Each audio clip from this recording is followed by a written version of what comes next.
now in session. Please be seated. You all set for the jury? Yes.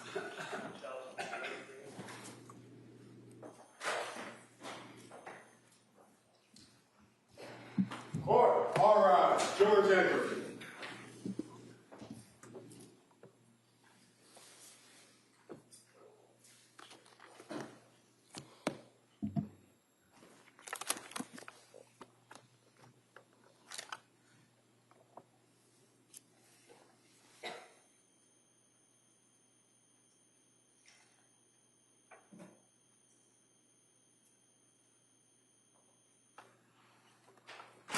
This court is now in session. Please be seated. Your Honor, for the purpose of the record, we return back to the trial of Commonwealth versus Lindsay Clancy. All parties are present, including the defendant and the 18 jurors. All right, thank you. Mr. Reddington. If you would just please look at your medical records that you have in front of you, I believe, and just go back to the October 20th record, where you have, I believe it's called interval history. I had trouble hearing the date. Can you repeat that? Sure, October 20th. Sorry. Okay. So looking at the interview history, that's when that you decided to start Zoloft. It says a week ago, right? That's when the patient started it, yes. Okay. And she then increased the dose, and it says last night, right? Yes. And what was she telling you on the computer screen when you were talking to her? What did she say about increasing the dose of the Zoloft? That she felt awful. She couldn't sleep. Had insomnia, which became worse when she increased the dose. She didn't want to eat. She was having diarrhea. Food felt really unappealing. She was more depressed on it, crying all day yesterday, which is not normal for her. She had some mental fog and was terrified to start something new. Did she also tell you about her anxiety level? Anxiety was really bad even before med. Now hard to differentiate. Overnight racing thoughts, paranoid of getting suicidal thoughts, something bad happening, doesn't want to be alone. That must have given you concern that you had a pretty sick patient on your hands at that point, right? I was concerned, yes. So you gave her some therapy, did you? I gave her some therapy in conjunction with discussing all of her symptoms and assessing her and managing the medication. Okay, and again, I apologize. You have to keep your voice up so people can hear you way down here. So when you say that you were talking about the symptoms, and what did you do? Just talk about the same thing that we've just gone over, the symptoms? There were a number of them to discuss in more detail. That's the summary of them. Okay. So did she discuss it in detail? Yes. Did she tell you that her symptomology at this point on October 20th was so bad that she had to have her mother come and stay with her? Her mom was coming to provide support, yes. She wasn't coming to provide support. She was coming to stay with them, to live with them, wasn't she? Yes, I don't know for how long, but yes. Did you bother to ask her? Why is her mother having to stay with them? Because she needed some help. Do you know how long her mother stayed with her? I don't. Do you know that she ended up sleeping in the basement? I don't. Do you know that she ended up sleeping with her mother? I don't. So you decided that you'd stop the Zoloft and you would monitor closely, right? Yes. What does that mean, you'd monitor closely? I saw her the next day, so that's monitoring, an example of Okay. monitoring closely. So this would be on October 21st that you saw her the next day, is that correct? Yes. Now, on the 20th, you made reference to the fact that you also recommended that she try fish oil and things of that nature, natural remedies. Yes. Okay. You also wanted to look into what's called Zulresso, Z-U-L-R-E-S-S-O. Yes, What's Zulresso? it is a treatment for postpartum depression. And when you say that you were looking into it, what did you do? Did you find out if it was available and if she could participate in the program? I did some digging online to see where it is done and how to do it. I hadn't officially recommended it, so I had not started that for her. It's not really an easy medicine that I could just start. It's not a what? I'm sorry. Sorry, it's not a medication I could start on my own. It is it's infused through an IV in a hospital, so it's a bit difficult to coordinate. It's a 60-hour infusion, right? It's a long infusion. That sounds right. And it's about 2.5 days of infusion, and it has to be under hospital circumstance, and the only hospital around here is in Rhode Island, right? Yes. And did you ever recommend that she do that? It was something to consider. I couldn't make the official recommendation because that's not something I prescribe. Why? Because you can't pick that up at the pharmacy.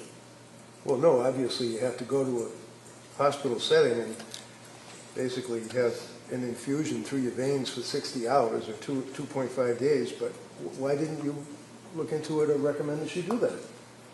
Well, I did look into it. So what happened? She ended up actually going to a partial hospitalization program at the hospital that does it. I don't believe the program was completed, but she went. And I advised her to discuss it with them because they have access to that medicine. I don't have access to it. Of course not. Is this Women and Infants Hospital in Rhode Island that you're talking about? Yes. So when you looked at the medical records for Women and Infants Hospital, did they make reference to your inquiry to Zulresso? I never received records from women and infants. Did you ever look at them or even online? Online? Yeah, like online, like you do when you talk to patients. No, I never had access to them. Why? It's similar to South Shore. It's a completely separate hospital that I don't have access to. I don't work there. Well, of course you don't work there, but you're a doctor and you're treating a patient who's got medical records that you could access through a HIPAA release, right? Yes. Why didn't you do that? Well, she didn't ultimately end up having any treatment there, so it didn't seem necessary. She didn't end up having any treatment there, so it didn't seem necessary. You can't just walk into that place and say, hey, I'd like some Zulresso, can you? I don't exactly know how it works.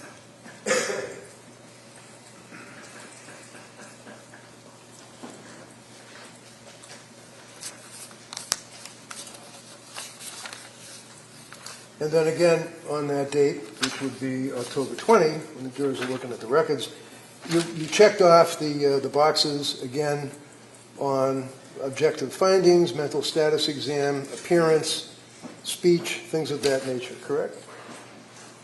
Yes.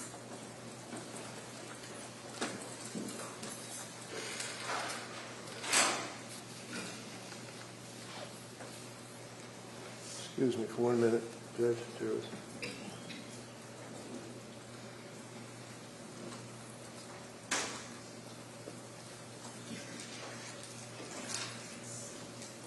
So when she was telling you on that date that she was in quoting your records, paranoid of getting suicidal thoughts and something bad happening, doesn't want to be alone, what did she mean by that?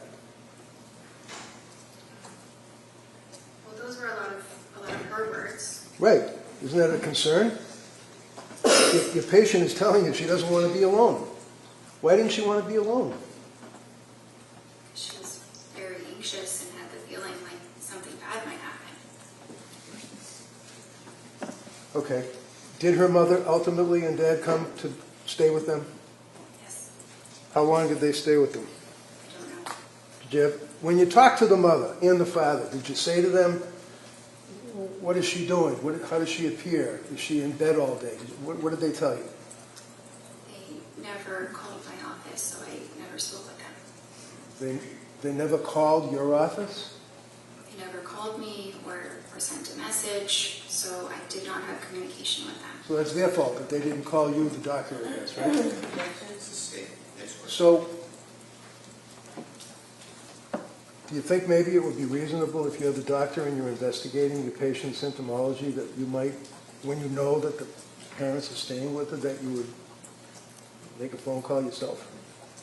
It's not typical when you have an adult who is able to advocate for themselves to speak with their parents. So while she is telling you about her symptomology and tearfulness and crying and unable to get up and anxiety and the medications and the mental illness that she had, you felt that she could advocate for herself? Yes, Okay, on the television, on the computer. yes, The next time you saw her was on October 26th, is that correct? And you can pull up your record. yes. Now, and if you look again at the interval history where you put down what's going on in the patient's life that time, this is when she indicated that she's back to where she felt that she was before Zoloft, which was not great, and that you guys were considering a new medication. Is that right? Yes, And then you started her on Ativan, as we talked about, right? yes. And then you started her on the buspirone, right? Well, she had already been started on the Ativan and then added the buspirone. So my question was, you started her on buspirone, right? Yes, Okay. And also you added hydroxyline as needed, right? yes, And you continued the Ativan, correct? yes, Did you discuss side effects with her at that point? yes, Did you also discuss starting Remeron or pregabalin? yes. What did you tell her about Remeron and pregabalin? I don't think I went into any detail about those medicines, just that those might be things to consider in the future. And then you saw her on October 31st, right?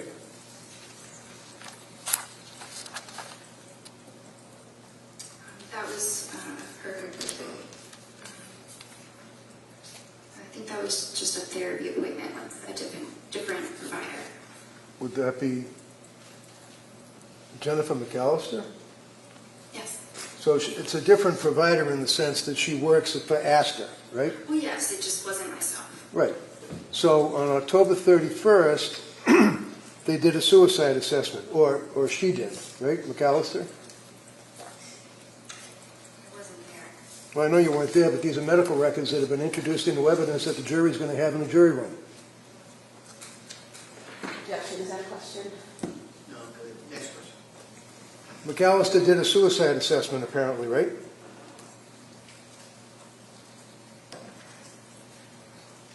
I'm sure she assessed. No, for look at suicide. the record, please, Where do you see it? Sorry. where it says suicide assessment.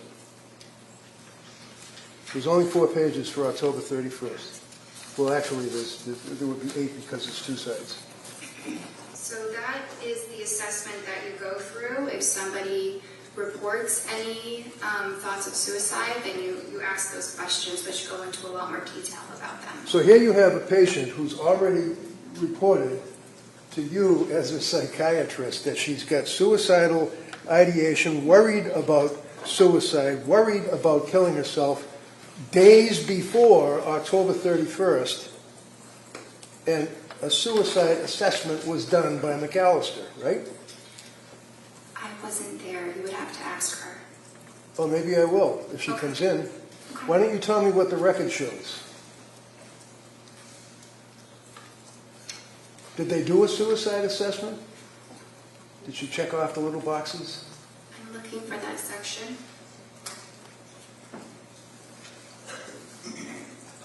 It says that patient denies suicidal or homicidal ideation at this time. Okay, so again, this is on October 31st, right? the patient, within a period of a couple of days and meetings with you, that McAllister has access to because the records are within your business, right? It's not my business, but yes. Has reported suicidal ideation and fear and dwelling about killing herself and afraid of those thoughts, right?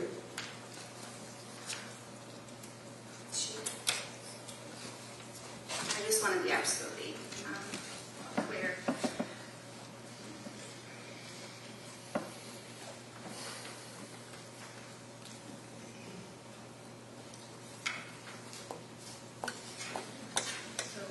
So yes, you know, a Yes, the little answer is while yes. earlier, she had voiced those concerns. Right. So as a result of voicing those concerns, is it your understanding that McAllister did not do any of the suicide assessment questions because Lindsay reported that she wasn't suicidal? It appears that she asked about suicide. Right, you already told us that. I'm asking you about, excuse me, she's not, Hold on. Answer this question. Go ahead. thank you. I'm not asking you, you've told us 3 times now that she says she was not suicidal when she spoke to McAllister. I'm asking you about the suicide assessment for the 3rd time. You see it in front of you? Yes. Okay. Can you tell me, did Lindsay answer any of the questions that were asked over the 2 pages, possibly 3, of the suicide assessment? Yeah, 3, done by McAllister. I don't see anything written here. So was there a suicide assessment? I don't know because I wasn't there. I don't know what. And you don't know from looking at the records, right? From looking at the records, I don't see evidence of additional suicidal questions beyond asking if it was there or not. So, the suicidal assessment, doctor, is in the medical records. It consumes almost 4 pages, does it not? Yes? Yes. Okay. And all of the questions, like asking, have you felt life is not worth living? Is death something you thought about recently? Are you dwelling on that? What leads up to the thoughts? What are the thoughts? All those questions, right? For 4 pages, right? Yes. And there is not one notation indicating that that test was ever administered to her on October 31st, correct? Correct. But it looks like it was asked in other ways. Yeah, okay. November 2nd. Oh, it was asked in other ways? Is that what the little checkbox where it says denies suicidal ideation? Can I read something that she You wrote have down? indicated repeatedly that she denied suicidal ideation, right? Yes. Okay. The suicidal assessment was not administered, according to the record that's in front of you, by McAllister, yes? The additional suicidal assessment, yes. November 2nd. Oh, by the way, as a psychiatrist, not a psychologist, you have the ability to prescribe medication, obviously, right? Yes. And that's what we talked about, the DEA number and all of that, correct, which you had for about a month, other than when you were a resident, right? Yes. So you're prescribing these SSRIs and antipsychotics and antitropics or whatever they are, and it's important as to the metabolism of your patient with those drugs, isn't it? Yes. Okay, keep your voice up. What does metabolism mean? The body breaking down the medication.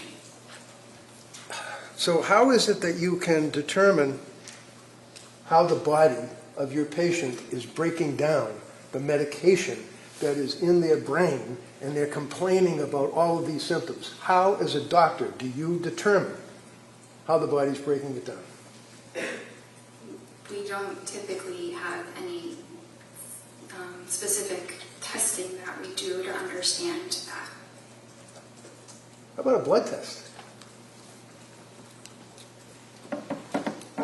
It's not done for that.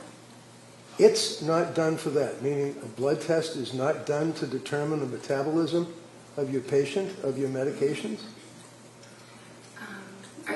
to genetic testing? No, I'm asking about the metabolism. I'm not talking about genetics. I'm talking about the metabolism of the SSRIs in her body. Okay. You can tell that metabolism rate through blood testing, right? Not in the way that you're describing. Okay, what way would it be?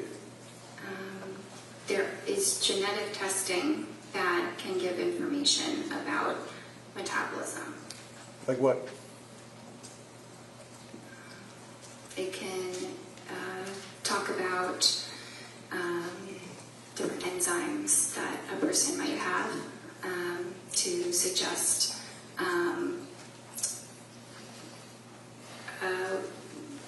it provides information about the enzymes that a person might have the genes for.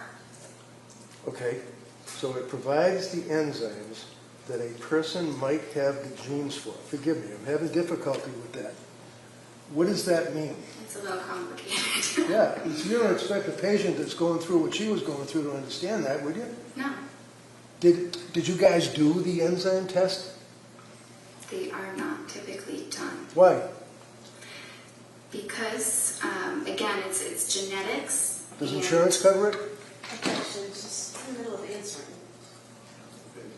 Finish that answer, and I'll allow a follow-up. Go ahead.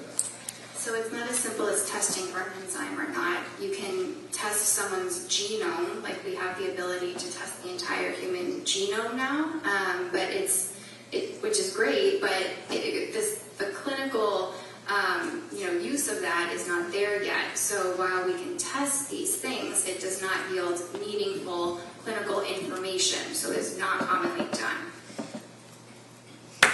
What is the Cytopro P4-50 system? That's one of the enzymes I'm talking about. So the Cytopro P450 system talks about and tests for the breakdown of psychiatric meds in the blood, right? It's not in the way that you're describing. It doesn't All tell I'm you describing what it is that it's a Hold test. on, again, one at a time. Finish the answer, and then you can ask follow-up. It just, yes, this is a test that is done, but it doesn't tell you what medications a patient will do better on. It's not useful in that way. So what's it useful for? I mean, I don't find it terribly useful. How long has the Cytopro P450 system been in use in your field? Sorry? How long has the Cytopro P450 system been in use in your field, psychiatry? Well, it's an enzyme in the body. Well, I know what it is. I'm asking you about the system, the testing. How long have they been using that? The genetic testing, Yeah, maybe whatever a few it is. years. It's very new, Very new. Does insurance cover it? sometimes. Sometimes. So it is nevertheless a legitimate test to determine the breakdown of psychiatric meds in a patient's blood, correct? It exists, yes. It exists. Well, it exists, but you didn't use it, right? It would not have made a difference In what? In your opinion? in her treatment. Because you go by the checks in the checkbox and what she self-reports, right? No, not just the checks in the checkbox. Oh. In any event, tell me about the thyroid. Tell me about the thyroid. It's an organ in the human body that regulates hormones. And what, if any, import and impact do thyroid levels have in your evaluation of a woman who is in the throes of postpartum depression? They don't. What is the purpose of a test to determine the thyroid levels? Well, you can test something like the TSH. Well, I don't know what a TSH is. I'm sorry. What is a TSH? Thyroid stimulating hormone. Okay, thank you. That's something that can be tested, typically by maybe a PCP, primary care, or endocrinologist if they have concerns about someone's thyroid function. Were you aware of a study that was a major study that was peer-reviewed? What does peer-reviewed mean in your business? That it was reviewed by other researchers in similar fields. And the report or the article or whatever it may be has to be approved by the peers that are reviewing it before it can be published, right? Yes. And you'd agree with me that in the medical field, it's a big deal to have publishing articles on your resume, right? Yes. And how many articles have you published about postpartum depression, postpartum psychosis, anything? I have published something, but it's not a full article. It's just a small thing. Okay. Are you aware of the psychiatry magazine article dealing with, in 2021, thyroid function in postpartum psychosis, an exploratory study? Have you ever heard of anything about that, let alone read an article about it? No. Are you aware that there are studies that have compared thyroid function between psychosis with postpartum onset, PPO, psychosis without postpartum onset, PWPO, and normal postpartum? You aware of that? No. Well, you're supposed to be an expert, or you specialize, or you have an interest in treating women that have suffered from postpartum, correct? Yes. Have you written any articles at all about postpartum depression, anxiety, psychosis? No, I'm not a researcher. I'm a clinician. Have you read any of the articles, such as thyroid function in postpartum psychosis? I've read many articles. There are thousands. I have not read that specific article. Thousands? Thousands of articles on postpartum psychosis and the thyroid? No, not on that specific topic. So, when the Astor doctors are treating a person like Lindsay, it's your testimony to this jury that testing, whether it's blood testing or whether it's the Cytopro P4 testing, is not necessary because Jennifer Tufts doesn't think it's necessary, right? It does not yield information that would influence treatment. Really? So if there was elevation in the thyroid, that wouldn't impact on your treatment at all, your evaluation, your investigation?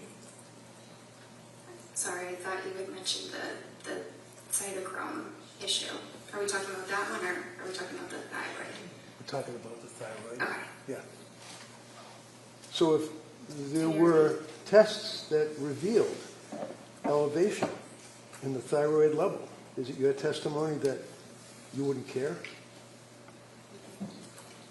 If I somehow found out that a patient had elevated thyroid levels, I would advise them to talk to their primary care or maybe get an endocrinologist to discuss it. Did you ever recommend that Lindsay get an endocrinologist? No, she And the did reason, not. the answer is no. And you basically did not have any information that you could use to even realize that there might have been a thyroid issue with this woman that was postpartum, right? Because you didn't do any blood tests. There was no clinical reason to obtain a blood test. All right, so you continue on with your meetings by the computer, correct? Yes. November 2nd. You can get November 2nd out. You got it? November 22nd? No, it looks like November 2nd. I apologize. That's what I'm looking at. Tufts, Jennifer, MD, Clancy, Lindsay. Follow-up note, November 2nd. Yes. Okay. And you're still diagnosing her with generalized anxiety disorder, GAD, right? Yes. You add in there an adjustment disorder with depressed mood, I guess because of what she had been telling you, right? Yes. Okay. Looking at the psychiatric condition, you note that it's improving.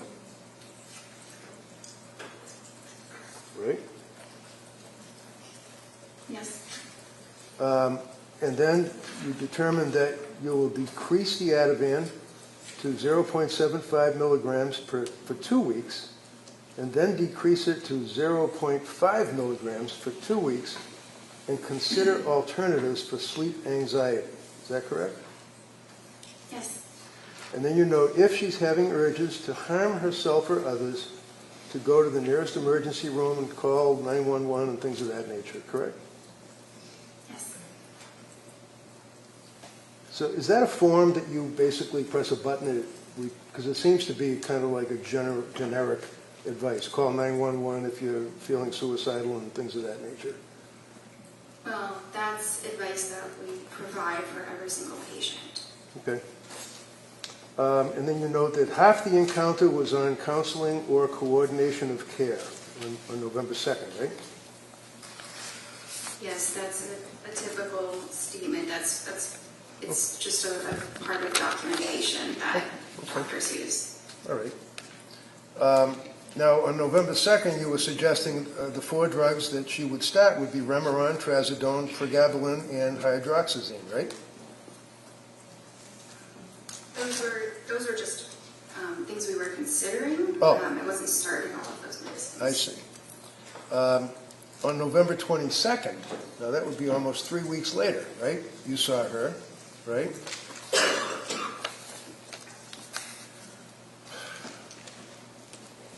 And did you ask her about whether or not she was still having suicidal thoughts or worrying about suicidal thoughts, for example? Did you ask her that?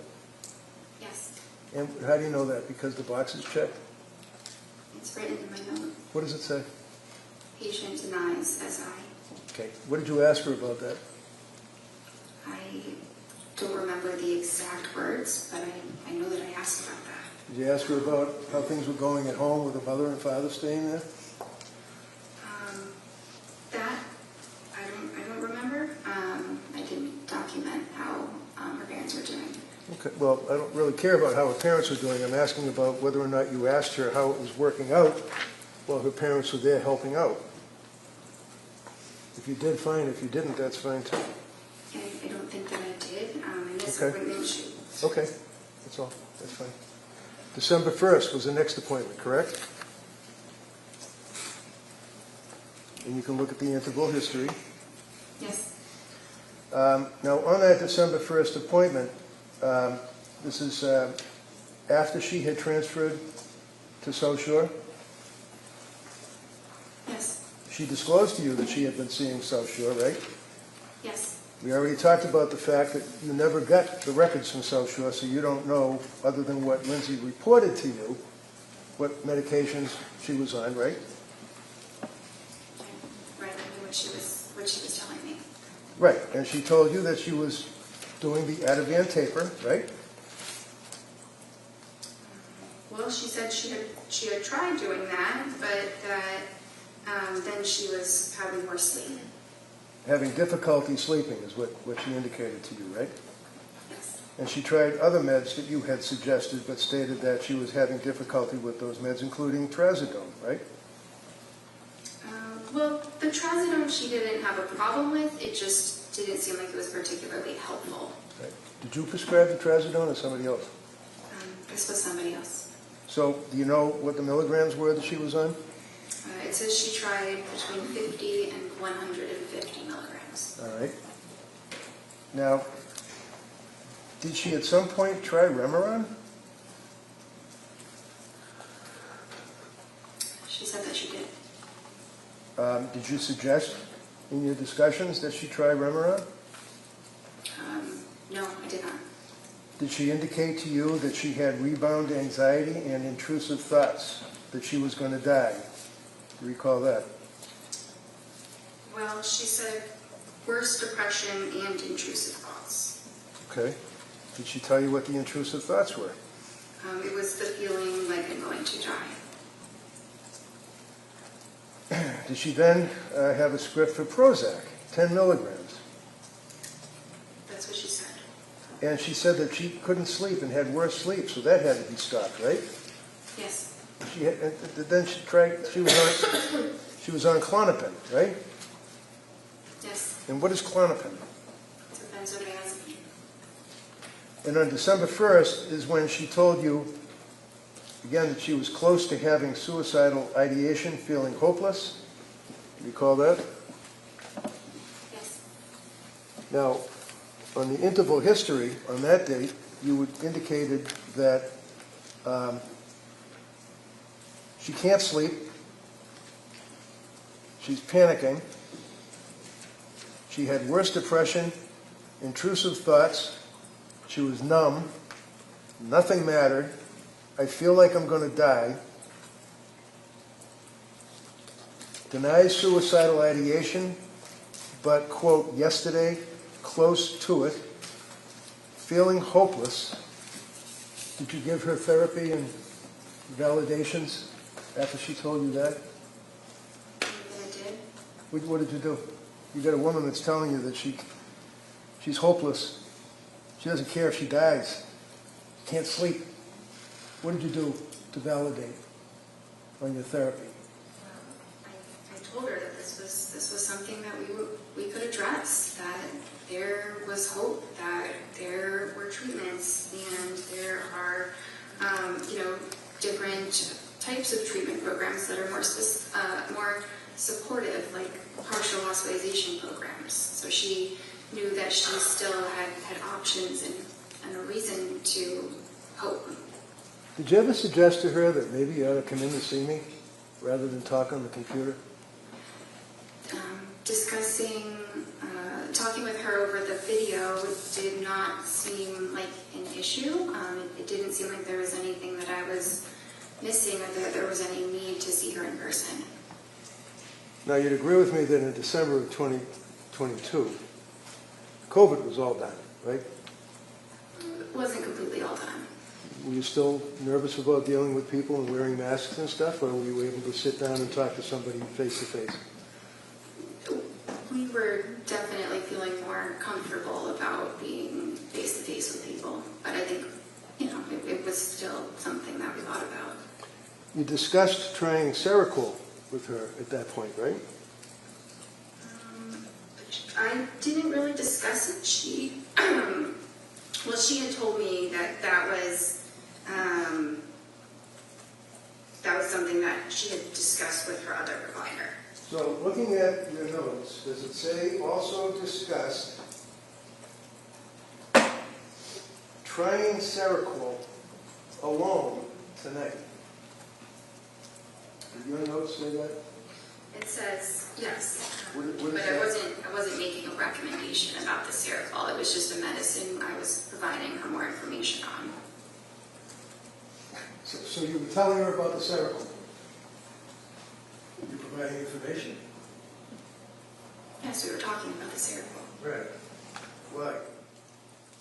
Because her provider had recommended that she start it. What is Seroquel? Antipsychotic.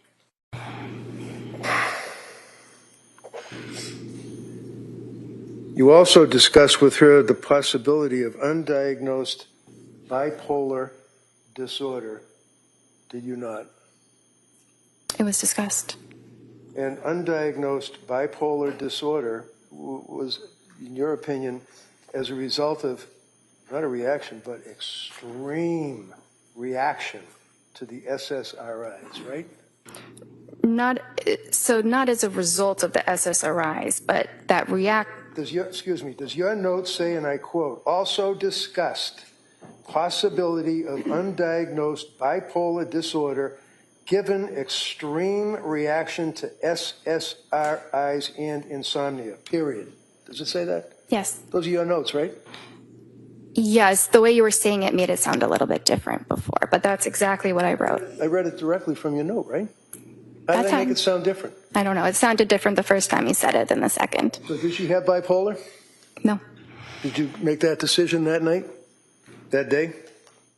I assessed that with her pretty much every time that I saw her, and she never had mania.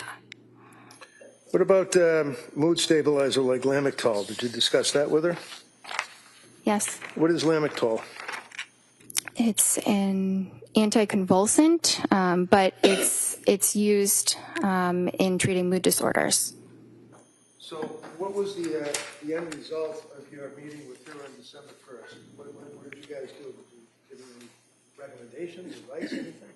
Yeah, well, so at this time I was Not prescribing her medications, but I was still concerned, not concerned enough that she was at imminent risk of hurting herself or anybody else, given what she said. But we had a plan for her to pursue a partial hospitalization program. Where was that? Well, the one that I had recommended was HRI. What is that, HRA? It's a hospital in Brookline. And did she ultimately go to another hospital? She ultimately went to the Women and Infants Hospital for 1 day. And those are the records that you did get, right? Correct. Okay. And you decided that she did not have bipolar disorder because, in your opinion, she did not meet, and I quote, the criteria, right? And that would be the criteria in the DSM, right? Yes. And the DSM, of course, is the Diagnostic Statistical Manual, Roman numeral 5, meaning text revision, right? Yes. Is that what you were using back then? Would be this thing here, DSM-5, TR. This is DSM, right? It's like a cookbook, right? It's more of a guideline that we use to help us in our treatment, but it's not the psychiatry Bible that people sometimes think that it is. Right. Hypomanic bipolar disorder. How many days does that require under the DSM? A hypomanic episode lasts for at least 4 days. And is that per the DSM? Yes. Remember on Friday you said that the most important criteria is 7 days with continued high energy levels? Yes. So is it 7 days or is it 4 days? And who says? Well, mania is 7 days. Hypomania is 4. Discussed again, what does occur on December 1st, and that's the Lamont sheet, right? Yes. And do you know in your records that she indicated that she was really struggling, and it was as a result of that you recommended that hospital program, correct? Would you agree that she had, in your opinion, a severe mental disturbance at that point that was manifesting itself? She had a maybe moderate heading towards severe. Moderate heading towards severe mental issue. Okay. You'd agree with me that she had increased anxiety, right? Yes. She had very, very increased depression, right?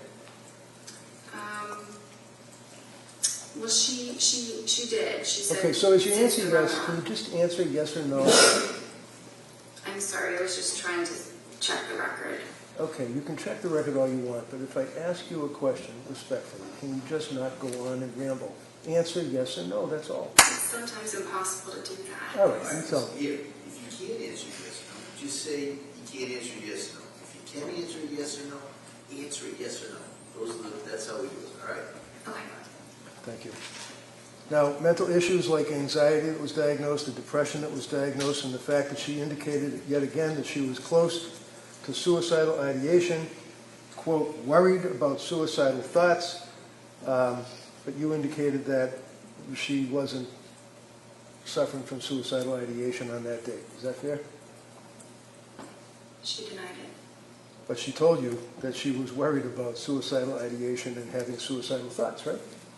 Well, this was the time she said she was worried that she was close to having suicidal thoughts. So did you ask her what does that mean? Does that mean that she's standing at the edge of the stairs and she's thinking about falling down the stairs, or what? What does that mean? I'm close to suicidal ideation. So I asked about that, and that's when she said she described it further as using the word hopeless.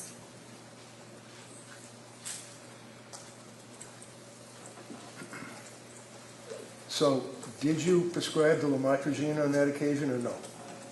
No.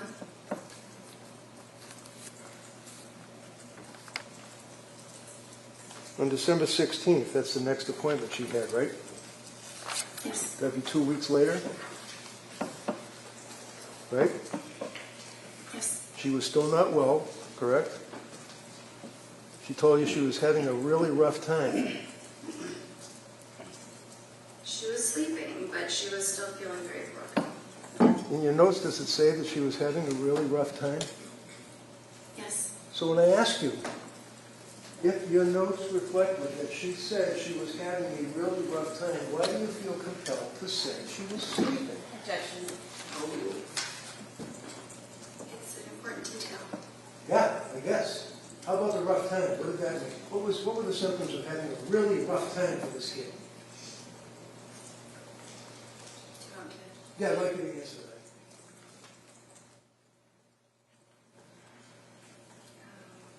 So finally works, referring to the Valium-Quetiapine, but very depressed during the day, no motivation, some SI. Do you want me to continue? Sure.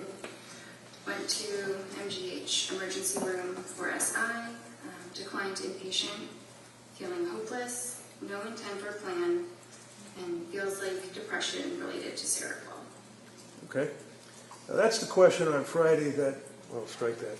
So what was the SI, suicidal ideation? Yes. And can you read that back to me again? What did she say about SI? So that when she went to the hospital, she went because she had no motivation, some SI. Some SI meaning that she had some suicidal ideation, right? Yes? In her words, yes. Yeah, in her words. As opposed to thinking about having suicidal ideation or worrying about suicidal ideation. She actually indicated that she had suicidal ideation, right? Yes or no? Well, it's in your notes that she said that, right? Yes? What is in my note? Do you understand my question? I'm a little bit confused right now. Can you repeat what your I question apologize. is? Sure, of course. We've spent some time talking about thinking about suicidal ideation, worrying about suicidal ideation. Now, saying she had suicidal ideation, right? She said it, Yeah. yes. Well, this is the only source of information that you're getting, apparently, is what she's telling you, right? Yes. So what suicidal ideation did she have? Was she thinking of cutting her throat? Was she thinking of throwing herself off a building or running out in front of a car? What? No. What was she thinking of? So I asked her those important follow-up questions. And Like that's, so what do you mean when you say I'm feeling suicidal? Okay. And that's when she said, it means I'm feeling hopeless. And then I asked you, do you have intention of hurting yourself? Do you have a plan for hurting yourself? And she denied those. And that's where you left it? I'm sure more was said, but that's the most important part of that clinical encounter. And did you give a therapy by the computer on that date, too? Yes. What did you do for therapy about her suicidal ideation and saying she wanted to kill herself? Well, we explored what that meant, and what to do if you're feeling that way. To do what? Call 911? To go to the emergency room. Did you discuss prescribing Seroquel to her, or was she getting Seroquel? Did Seroquel enter into your discussion at all? We talked about it.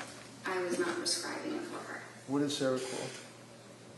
That's an antipsychotic.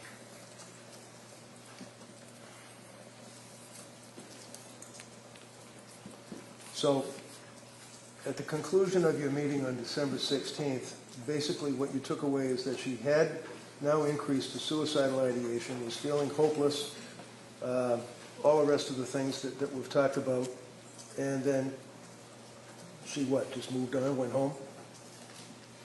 Well, she was assessed in the emergency room and was not admitted, and I assessed her on the day again, and while she was certainly struggling, she did not require hospitalization at that moment. So she was planning on going to an infant program, and I supported that. Did you know that around that time she confessed to her husband that she was having now thoughts of harming the children? No. Would that have been something you were concerned about? If I heard that, I would have been very concerned. You would have called DCF, right?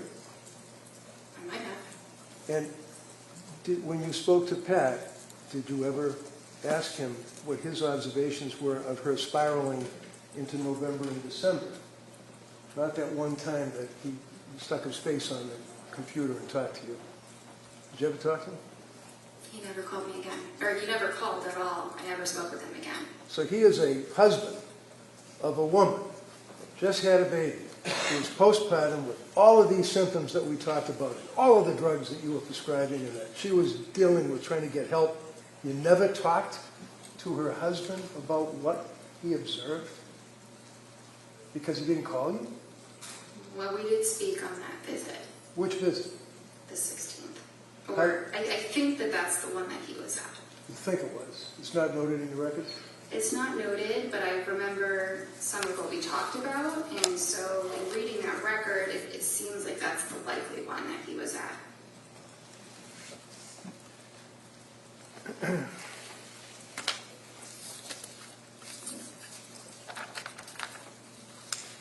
December 16th, on your objective findings, you note that her mood was depressed, right? Yes. And what does that mean? Did she just say, I'm depressed, or did she give you symptoms? I mean, you checked the little box. Yeah, I mean, she's saying that she's depressed. Okay, so you're the doctor. You checked the little box. What did your patient tell you about her symptoms that she was depressed on that date? Was she crying? Was she able to get out of bed? Was she worshiping at the porcelain god? What was going on in her life? She said she was having a really tough time. Her affect was flat, right?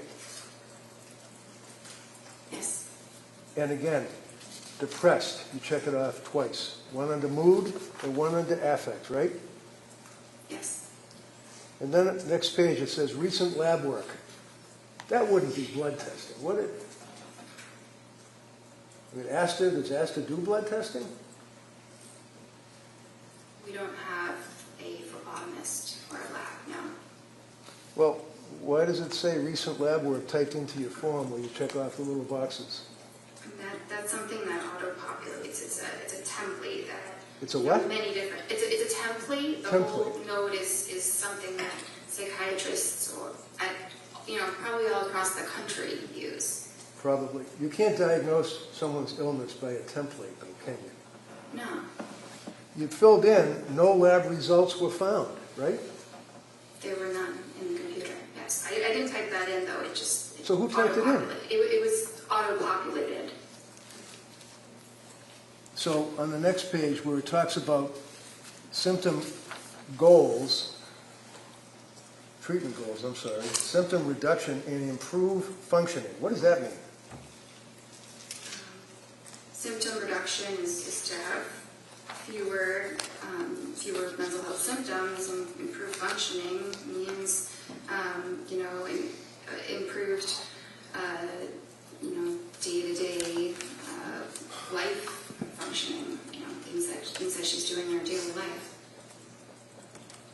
Really? Did you tell her all that? You get a young woman that's obviously mentally ill, very sick. She's deteriorating, whether you like that word or it's automatically imported. What, on that date, did you do? Never mind all those words you just said. What did you tell her on the television or the computer? I told her to go to the partial hospitalization program, and if she was having more suicidal thoughts again, or felt like she was at risk of hurting herself or anybody else, that she should go immediately to the emergency room. How long did that meeting take? Probably about 30 minutes. And was that the therapy that you provided, telling her to go to the emergency room? I mean, that was probably a component. So, the plan, excuse me, on December 16th was to follow up with women and infants, right? Yes. Did she? Yes. Do you know when? I don't know What does that exactly mean? the day. You Shortly don't know? after. Then you were considering a brexanolone or brexanolone infusion, right? That's the Zolbrexone. That's the same thing in Rhode Island. Yeah. Okay. And that didn't go anywhere, right? That's the end of that. It says start Lamictal, 25 milligrams daily, right? Yes. Continue Seroquel, right? What was the milligram for the Seroquel up to at this point? Well, she had told me it was 200. Well, That was was, it? I did not write that prescription, so that's what her provider had prescribed her. Okay, so you can ask somebody to show me the pill bottle. You can ask somebody to show me the CVS receipt. You can ask somebody you can call to verify, right? I could. Yeah. But anyway, she said that she was on Seroquel 200 milligrams, right, and had stopped with the Valium, right? Yes. And then you go on with that form thing saying if you have urges to harm yourself or others, you got to call 911, crisis hotlines, and everything else, right? That's the next 2 paragraphs that are in that report, right? Yes. Was her mother and father still staying with her on December 16th, if you know, with Pat and the kids? I'm not sure. Did you ever ask anybody other than her how she was doing? I asked her husband when he was at the appointment. Yeah, that's the other appointment, though. How about now? We're talking December 16th into the month of December. Did you ever ask anyone how she was doing? I think he was at that visit. You think he was at the visit? How did he tell? What did he say to you about how she was doing? He said she wasn't doing well. She's got an objection, Judge. Objection. Go ahead. He said she wasn't doing well. Anything else? Yeah. He felt that it might have been, his opinion was that it was related to when she started the Seroquel. And he basically said you guys are turning her into a zombie, right? Objection. Are those his words?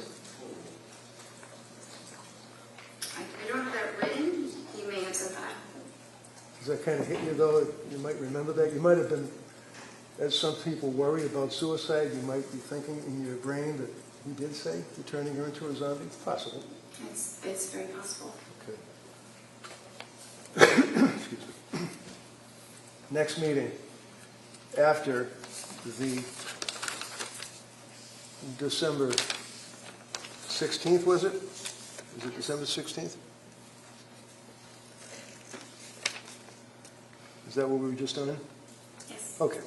The next meeting was January 6th? Yes. Okay. And how does this happen? Does the patient call? I know you don't set up these appointments. Somebody has to deal with somebody in administration or whatever. But do you, like on December 16th, say to Lindsay, call me or set up an appointment for January 6th, or do they have to do it themselves? So at the end of an appointment, I typically will schedule their next appointment. So did you schedule January 6th? I think that one she scheduled herself. Yeah, that was the day after she got out of McLean, right? Yeah, usually the hospital coordinates the discharge appointment. Well, if I tell you that, in fact, the hospital told her to set up the appointment, and that within an hour, she set up the appointment. Is that in your notes?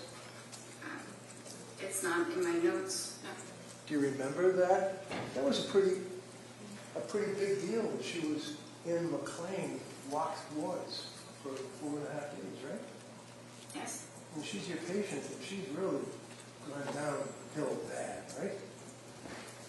She wasn't doing well. And she admitted herself to the lock wards at McLean, right? Yes. And what was the diagnosis at McLean? I believe they diagnosed her with major depression. Did they recommend any medication? They took her off of the Seroquel. They took her Off of it. off. Okay. So, did you look at the McLean records? Yes, definitely. And those were imported easily because you're part of the same structure or whatever? No, but after someone is hospitalized, the hospital usually faxes it to their doctor. All right, so if I tell you that the McLean records are really pretty voluminous, that's not what they fax. They fax you like a 2-page discharge summary, right? Yes. You didn't get that by fax, right? So what did McLean tell you? Look in your notes.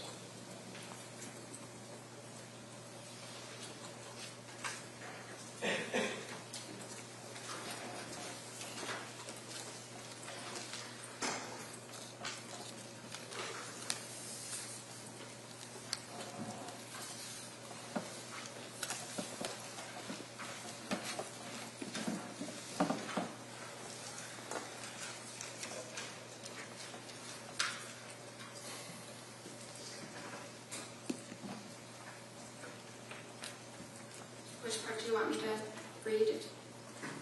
Did you ever have her sign a release from McLean? Did you ever get access to the McLean records? I had access to the discharge summary.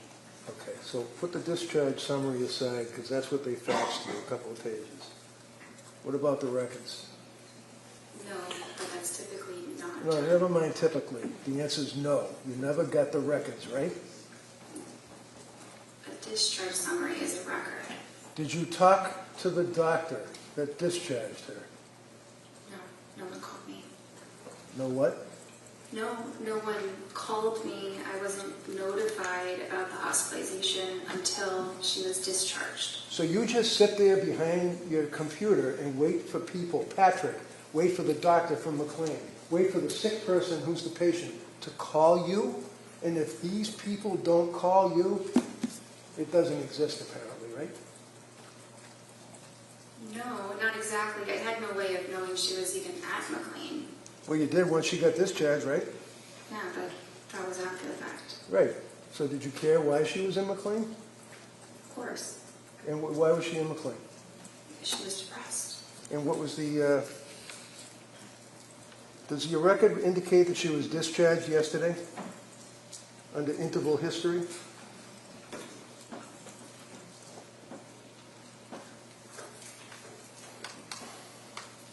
Yes. And discharged from where? Well, I said MGH.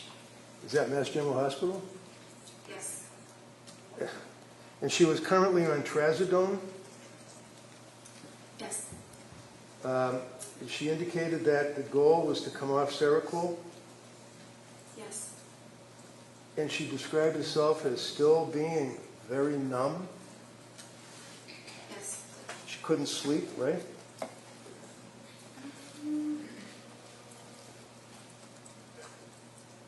That's not entirely true. Am I lying? I'm reading the medical records here. Sleep, taking Ativan and trazodone, slept 5 hours broken, wondering about increasing trazodone and switching to Valium. What does that mean? Well, it means she was having trouble sleeping. It wasn't that she wasn't sleeping. Ah, I see. Okay.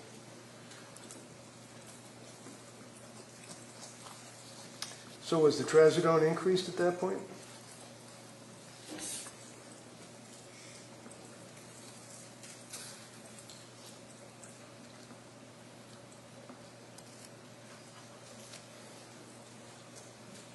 Yes. How about on January 9th? Did you see her through the computer or whatever then? Yes. And did you prescribe medication to her on that date?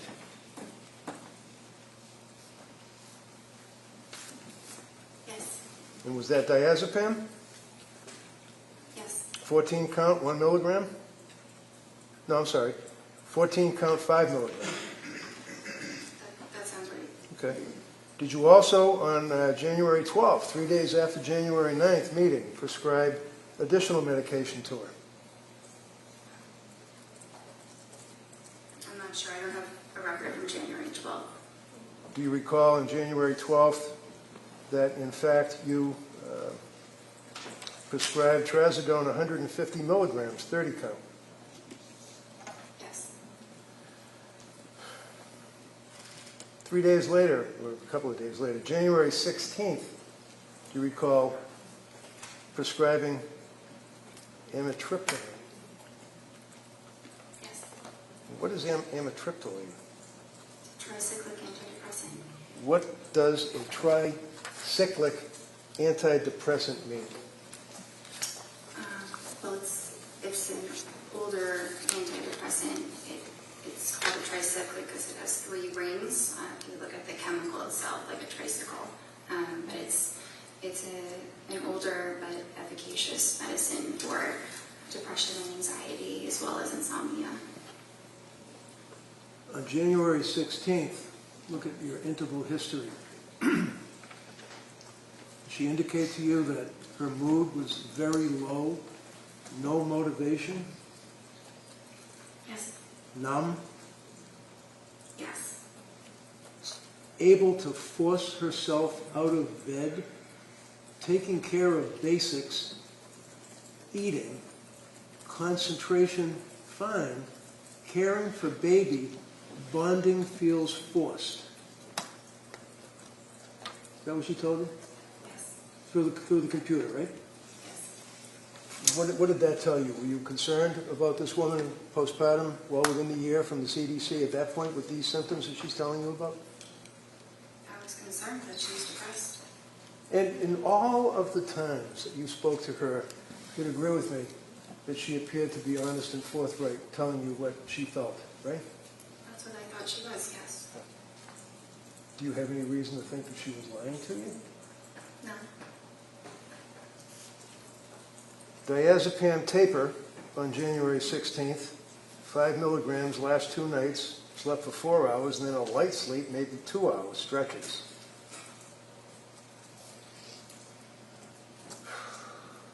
Did she express that she was still having concerns about side effects from medications? Not at that point. So what does ROS mean under interval history that we're looking at? A few of symptoms. Okay.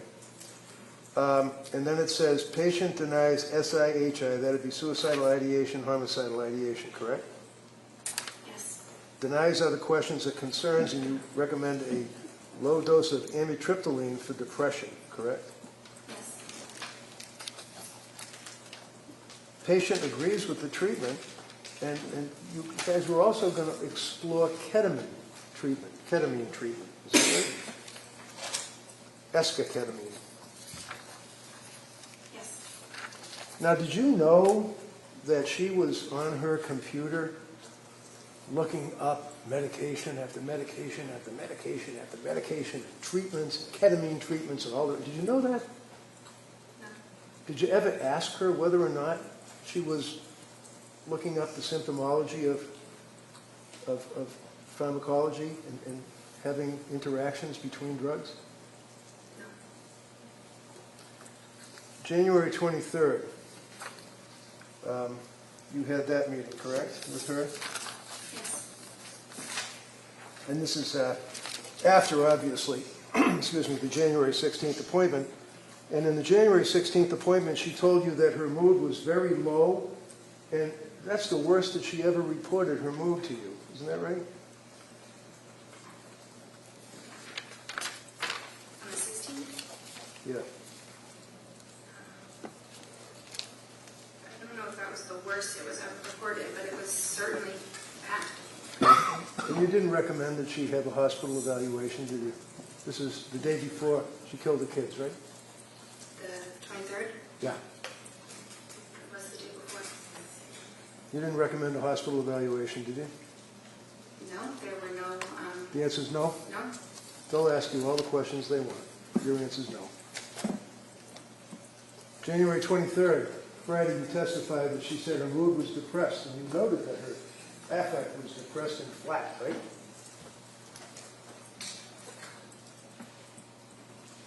Yes, She also reported that her heart was racing, right? yes, She had no motivation, is what she told you, right? yes, She told you that she had been feeling, numb and no emotion for 17 days straight, is what she told you, right? I'm not sure about 17 days straight, but that's how she was feeling. You didn't reach out to her mother and father at that point? They didn't call you, I guess, right? No, And Patrick didn't call you at that point, right?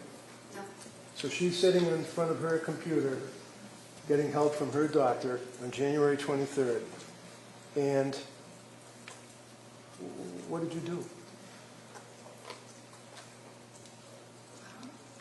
I thought about how I could best help her, the medicines that she tried and what her current symptoms were, and it made sense to slowly titrate the amitriptyline so that we could get her to a dose that reduced her depression so that she would feel better. But you increased the amitriptyline. Yes, And that pushed her over the edge, didn't it? I don't think so.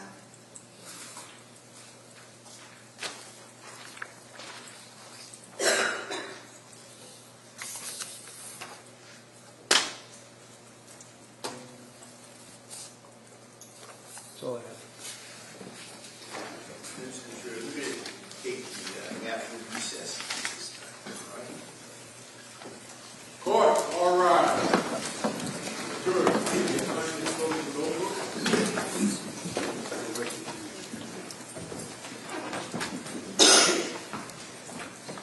This way.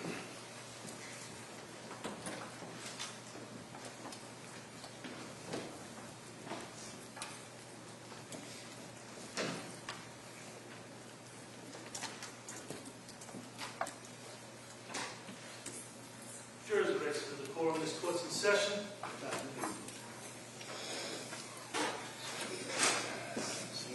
Counsel, anything we need to discuss before we go? No, Your Honor, thank you.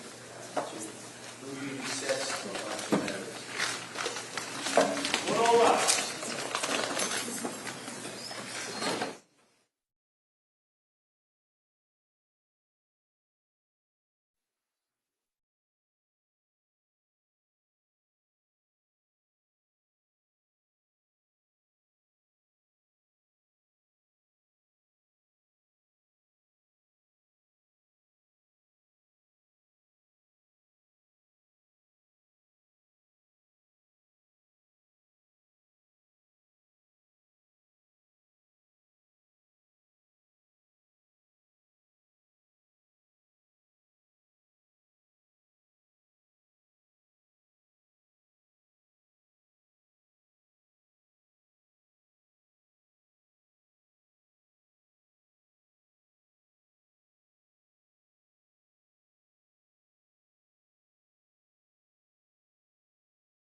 Lindsay Clancy. All parties are present, including the defendant and including the 18 jurors. All right, thank you, Madam Clerk. Como, redirect. Thank you. Good afternoon, Doctor. I apologize for my voice. If you can't hear me, just let me know. Okay. You were asked on cross-examination about your residency. At that point, you were already a doctor, correct? Yes. And during your residency, that was a 4-year period, correct? Yes. And you were saying that you treated patients during that time. Is that correct? Yes. Was there someone with you while you treated these patients telling you what to do and how to handle them? No. Were you alone responsible for the evaluation, diagnosis, and treatment of your patients? For the most part, but if I had questions or, needed to talk it through, I had help. And approximately how many patients did you treat during those 4 years? Thousands? And those were all psychiatric patients, correct? Yes. You said approximately 50 of those patients were patients dealing with postpartum depression or some postpartum issues. Is that correct? Yes. You also said you had some specialized or specific training in that area. Can you describe that for us? Yes, I did a specialized elective with a specifically perinatal psychiatrist where I worked in an obstetrics clinic and I saw patients who were pregnant and postpartum. And how long was that clinic for? It was for about a year. And so for a year, you were evaluating and diagnosing and treating women with postpartum issues? Yes. And that's separate and apart from your residency? It's a part of the residency. It's an elective. So for 1 year out of the 4, that was specifically designated to postpartum issues? Yes. It wasn't every single day, but it was continuing the same patients for about a year. So you would follow those same patients throughout the year? Is that what you're saying? Yes. And you were asked about postpartum psychosis, and you said it was rare. How rare is it? I'm not sure of the statistic, but low. Well, have you dealt with patients in your 4 years of residency that had other types of psychosis? Yes, many. And psychosis, whether it's from postpartum or some other mental illness, does it present the same, or does it matter what the underlying illness is? I mean, it can present different based on the individual, but it's the same general disorder. And so what are the symptoms or signs that you look for to determine whether someone has psychosis? So you look at them, you assess their appearance, are they disheveled, and then you look at how cooperative they are, how they're engaging in your interview, are they answering your questions or maybe refusing to answer your questions, maybe being very aggressive. You look at their speech, whether they're speaking very fast, very loud, or the opposite, like maybe not really even speaking much at all. You look at what their thoughts are like, and we assess thoughts by what they're saying. That's how we know what people are thinking, and whether what they say makes sense linearly, or whether someone's jumping around and you can't follow them. We also assess the thoughts for their content. If someone is speaking about things that are very bizarre, things that are very paranoid, if someone is talking or making noises, or it seems like they're communicating with somebody that's not in the room, those are all things, behaviors that we assess for. So although you'd never treated someone with postpartum psychosis, you had evaluated, diagnosed, and treated people with other types of psychosis. Is that correct? Yes. Did you see any signs of psychosis in any of your interactions with Lindsay Clancy? No. Defense counsel mentioned that part of your residency was during COVID. Did mental health issues just stop during COVID? Of course not. They often got worse. And so it's fair to say you still kept busy seeing patients on a daily basis? Yes. You also mentioned that some of the patients you saw in your residency, it was outpatient care. Is that correct? Yes. Is that similar to the care you were providing to Lindsay Clancy? Yes. And was that all 4 years you were providing outpatient care to psychiatric patients? For 3 of the 4. You were also asked about telehealth. Is telehealth appointments in psychiatric care standard in the industry? Yes, And how long has that been standard? since COVID. And is it a fairly common and accepted practice at this point? Yes, Most of the session, for a psychiatric session, you're talking to someone, right? yes. Does looking at someone through a computer screen somehow inhibit how you hear the answers? No, it does not. Or inhibit the way you ask your questions? No. And defense counsel asked you about, not being able to see below the waist someone's shaking or moving, but if someone's sitting and they're bouncing, can you see it elsewhere? Can you see other movement? Yeah, sometimes it can reverberate in different parts of the body. You were also asked about the Edinburgh scale. You said you don't use it, right? Yes. You said you use the PHQ-9. Why do you use that instead of the Edinburgh scale?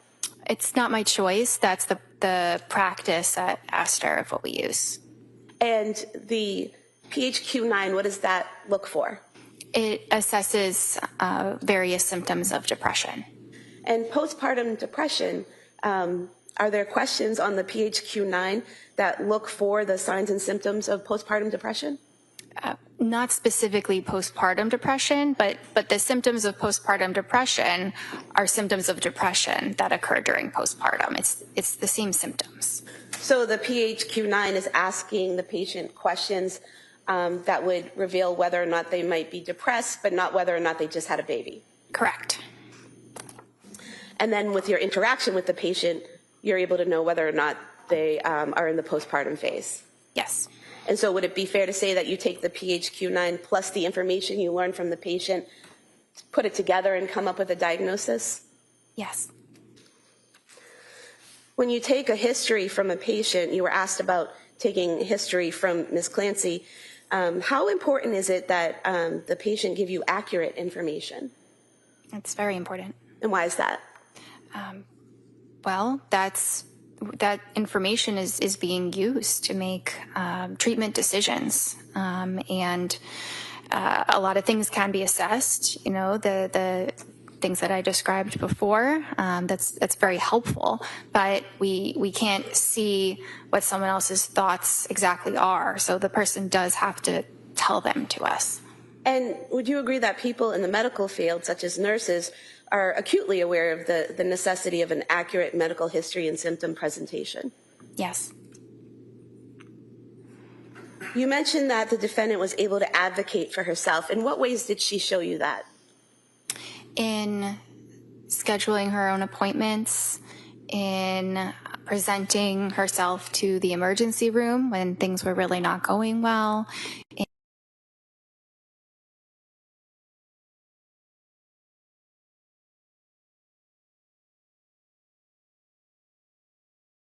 a different Is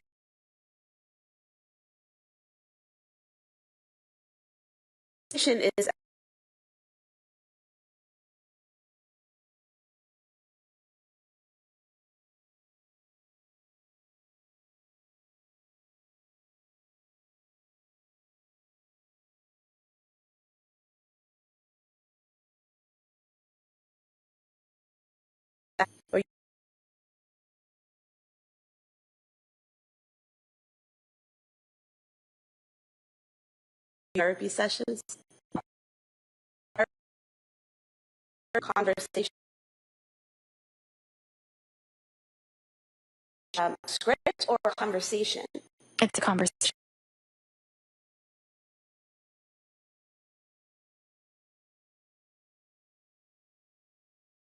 Providing therapy to someone like Ms. Clancy, is that dependent on what she's telling you and then how she's responding to what you're saying, basically a conversation?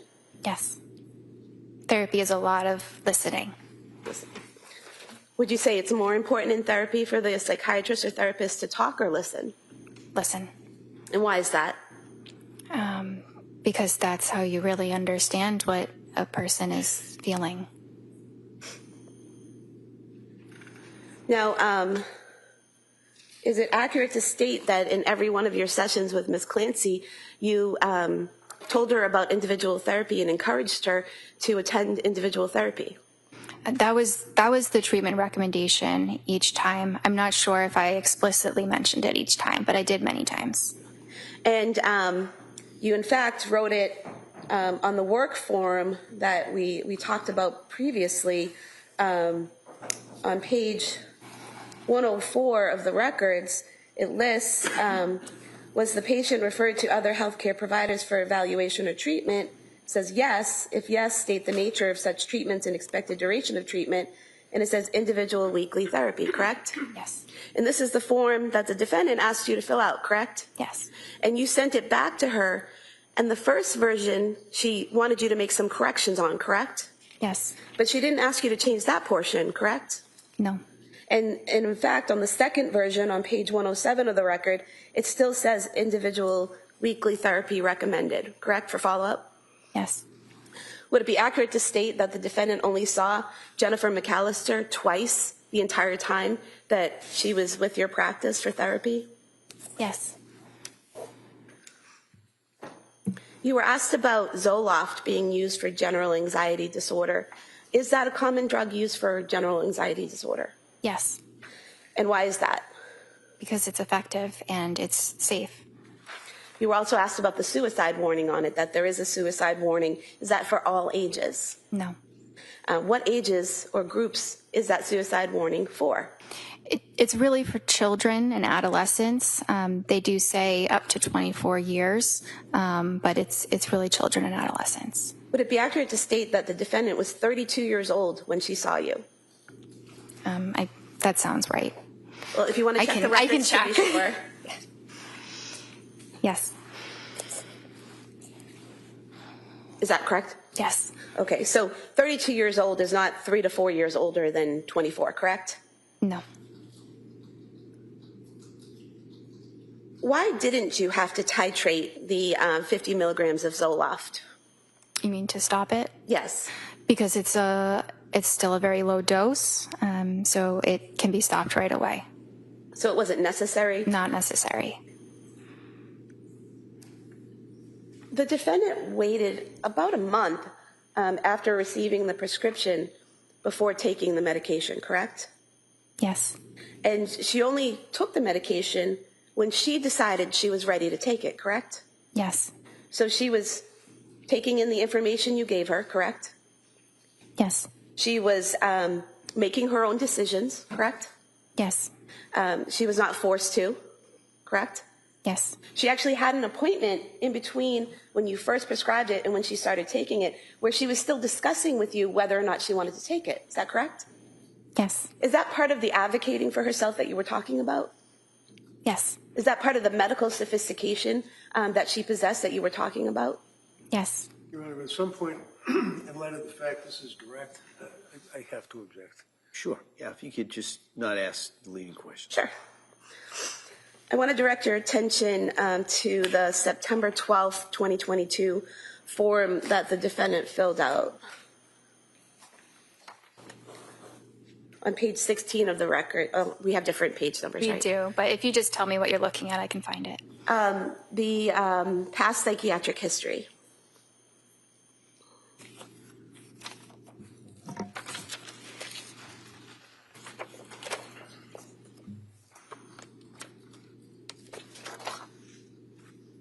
Okay. What did she tell you, Ms. Clancy, tell you about the, where it says, if yes, list the reason and dates? What did she tell you? She said anxiety, September 2013 to September 2014. Postpartum anxiety, May 2020. And on the following page, under the past or current psychiatric medications, which ones did she list? Prozac, 50 milligrams, and Wellbutrin, 100 milligrams. Is there a column there that says effective yes or no? Yes. What was the defendant's answer with whether or not Prozac was effective? Yes. What was her answer as to whether or not Wellbutrin was effective? Yes. Is there another column there that said experienced side effects? Yes. Did she check off any side effects experienced for Prozac? No. Did she check off any side effects experienced for Wellbutrin? No. Going to the October 20th, 2022 appointment.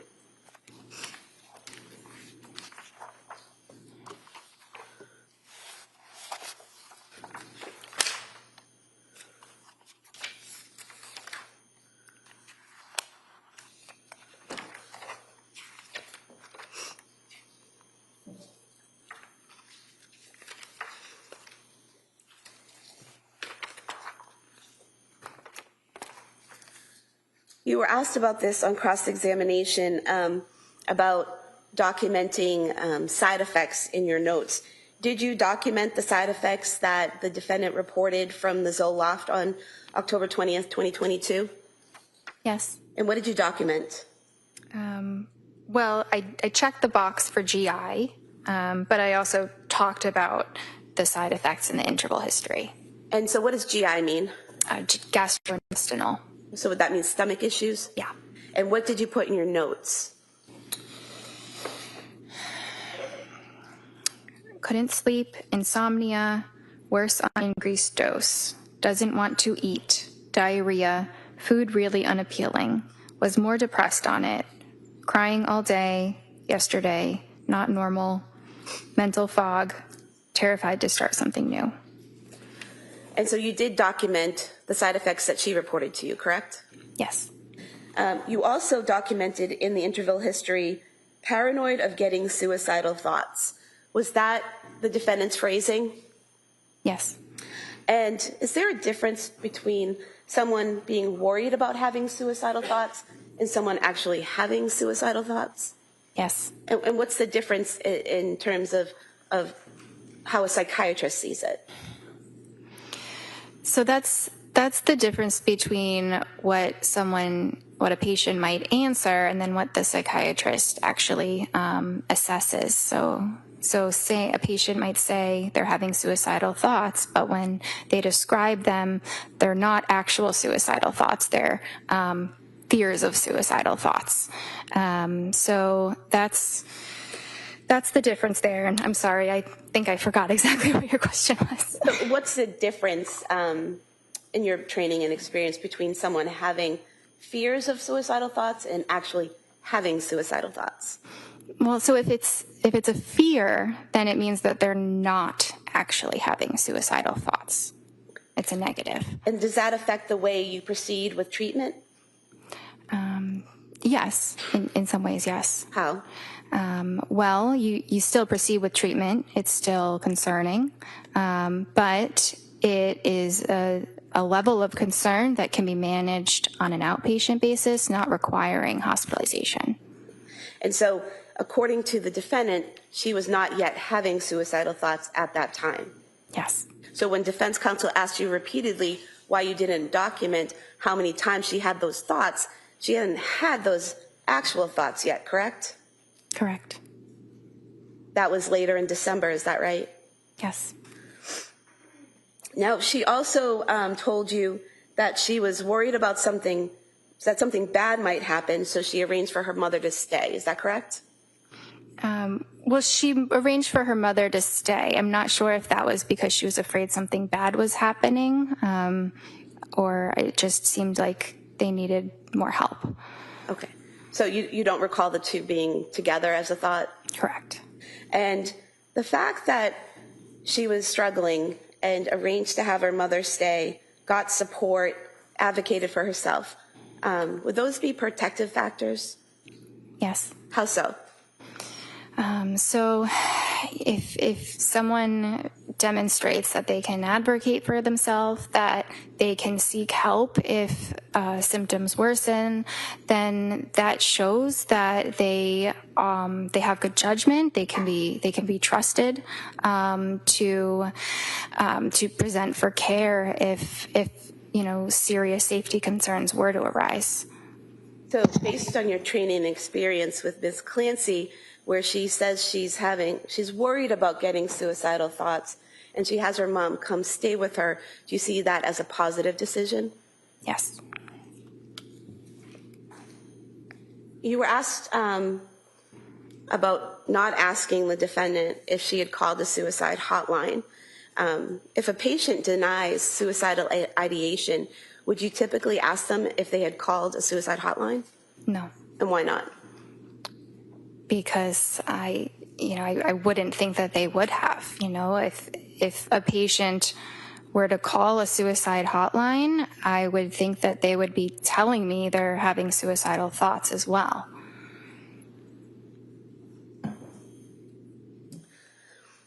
You were asked about prescribing hydroxyzine, Ativan, and Buspar. Did you tell the defendant how to take those medications? Yes. What were your instructions? So the Ativan was to take as needed for severe anxiety. The Buspar was to be an everyday medicine. And the hydroxyzine, we had started that to see if she could use that as an alternative to the Ativan. So to take it instead of the Ativan.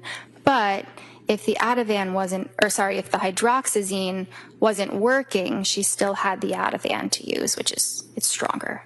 So was there ever an instruction for her to take all three at the same time? No. And you were asked about the contraindications of Ativan and Benadryl. Do you recall that?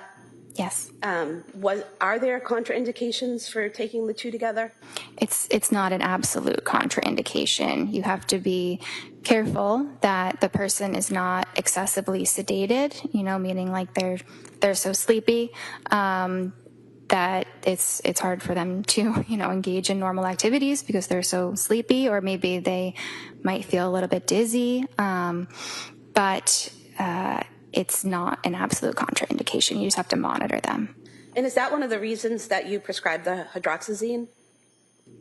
Sorry, is what one of the reasons? Is the fact that the two of them together, Ativan and Benadryl. Well, let me strike that question. Why did you prescribe the hydroxyzine? So she had been taking Benadryl, which is not a prescription medication. It's not classically within the scope of psychiatry, but it's very similar to hydroxyzine. So I thought that, hydroxyzine might be a better alternative than the Benadryl. Okay, and I'm just going to direct you to your November 2nd, 2022 interval history.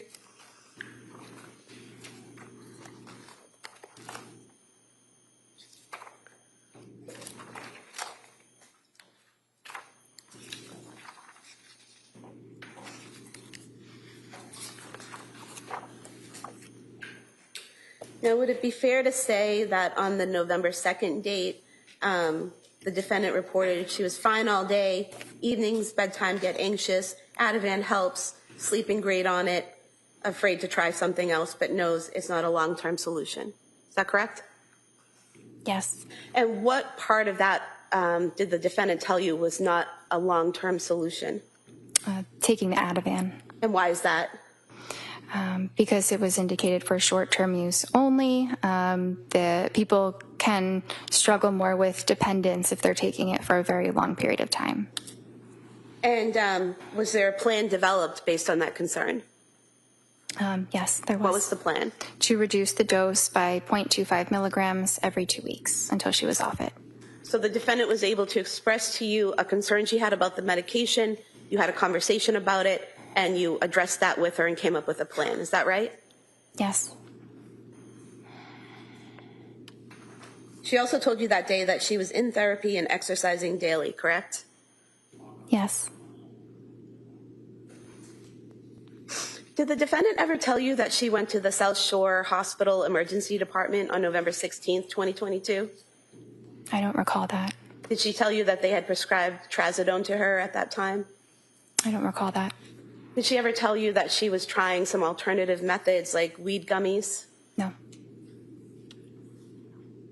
Do you have any way of knowing these things if the patient doesn't tell you? No. Now, on December 1st, 2022, defense asked you about that date. That's the date that she, again, said she had the fear of thoughts of suicide. Is that correct? Yes. Up until that point, had she consistently denied suicidal ideation or intent or a plan? Yes. Had she consistently denied homicidal ideation, intent, or a plan? Yes. What's the difference? Let me ask you this. When you talk to a patient, do you ask them, do you have suicidal ideation? Not usually. What do you, Not in that way. how do you get that information from them? What types of questions do you ask? It depends how the course of the conversation is going. I might ask if they're having thoughts of hurting themselves, if they, sometimes wish that they weren't alive. It can be a lot of different words, and sometimes I use, the patient's own words, but things like that. And is there a difference between having thoughts of suicide versus having the intent and a plan to do it? Yes. And are there different types of treatment or things that you would do if someone has intent or plan to do it? Yes, that would generally require hospitalization.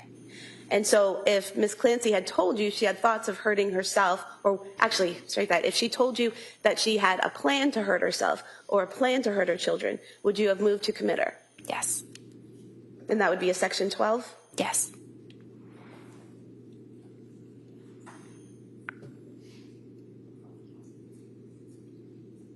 You were asked about the October 31st therapy session with Jennifer McAllister, and I know you weren't present from that, you're just going from the records, but you did say that in that session the defendant denied suicidal ideation and homicidal ideation, correct? Yeah, that's what's documented. Would there be any reason, based on your training and experience, to do that further suicidal intent assessment? No. Why not? Because if someone is denying suicidal ideation, they're just going to deny every other detail about suicide. But that further evaluation, is that very specific questions about planning for suicide, how you do it, all of those things? Yes. Okay. You were also asked about evaluating the defendant for bipolar, and you said that she, based on your conversations with her, there were no signs of mania, correct? Correct. What are the types of questions you ask a patient to determine if they've experienced an episode of mania? Well, a lot of it is what I can see in the session. I might also ask about some of those symptoms, like decreased need for sleep, or racing thoughts, or increased risk-taking activities. But even if they're reporting those things, I would have to really see it for myself to diagnose that.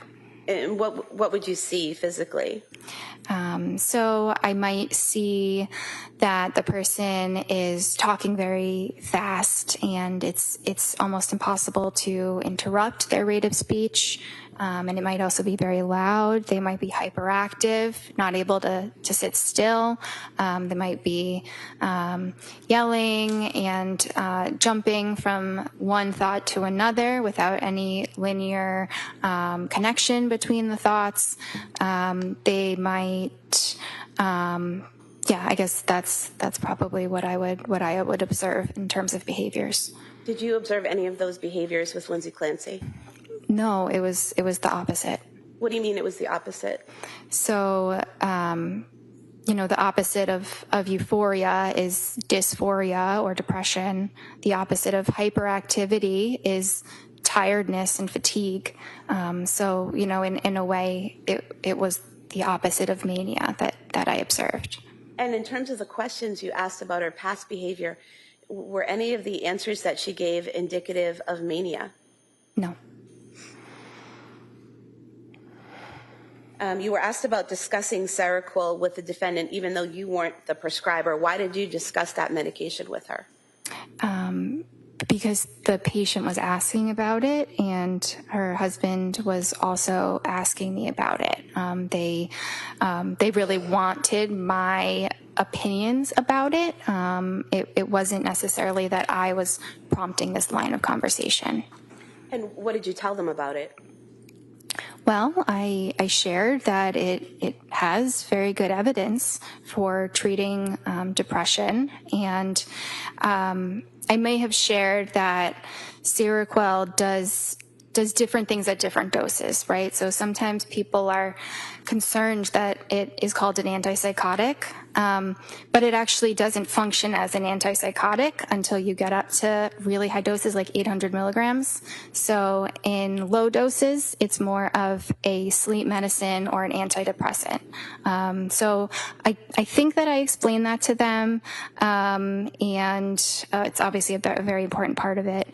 But they were also concerned about that causing the depression that she was experiencing. So we talked a bit about how you would tell. You know, it can be hard to tell whether a medicine is causing that or it's just occurring because of depression.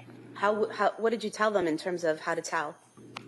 That it's really based on the timing. If you were to notice a significant decline after starting or increasing the medication. And prior to Ms. Clancy taking the Seroquel, had you noticed signs of depression in her? Yes. And after she was off of the Seroquel in January, did you see signs of depression in her? Yes. So that was completely off of Seroquel, both before and after, still showing signs of depression? Yes. During January, the defendant told you she had trouble getting out of bed? Is there a specific visit? I think it was right after she got out of the hospital. Maybe your first or second visit with her.